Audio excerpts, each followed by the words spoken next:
kuhakikisha kwamba chanjo hii ya polio. Thirikari kugerera ministry ya ugima wa mwiri wa muingi no ithiite na mbere na gukinyaniria utungata mwega kuri muingi riu makiheana njanjo ya kugiria murimu wa polio kuri ciana iria iri thi wa miaka 5. Akiaria ri kanitha-ini wa ACK All Saints Kianyaga kaunti-ini ya Kirinyaga, mwandiki MUKARU ministry-ini ino MIRI MUTHONI augite kuri na ciana 8 iria cionekanire na murimu uyu kaunti-ini ya Garissa na nikio mambiriirie kambiini ino makirongoreria kaunti 10 guku bururi-ini iria iri ugwati-ini. We have the polio vaccination campaign that is ongoing. Started yesterday and will be ending on the 11th of October. This is the second vaccination that we are doing, and we are targeting about 10 counties.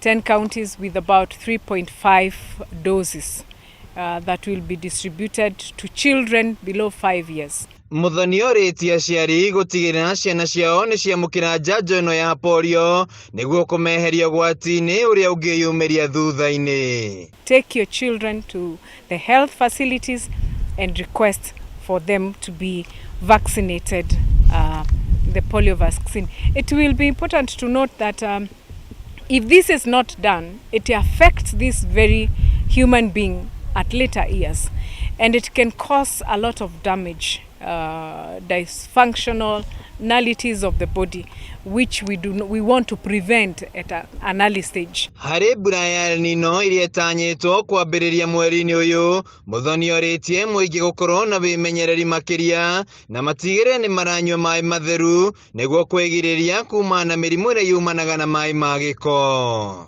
Mbura yukaga na maria, mbura yukaga na maundu maingi. Burone ona ingikora nyumba yaku ĩ wasiwasi ni yathii nayo kiogoroma. Hii mvua inaitwa El Nino, wacha tukue tayari. It is a public health concern, kwa sababu mimi sitaki kushinda nikizunguka hii Kenya tukipea watu dawa kwa sababu ya kolera. Lazima tumalize kolera kwa nchi.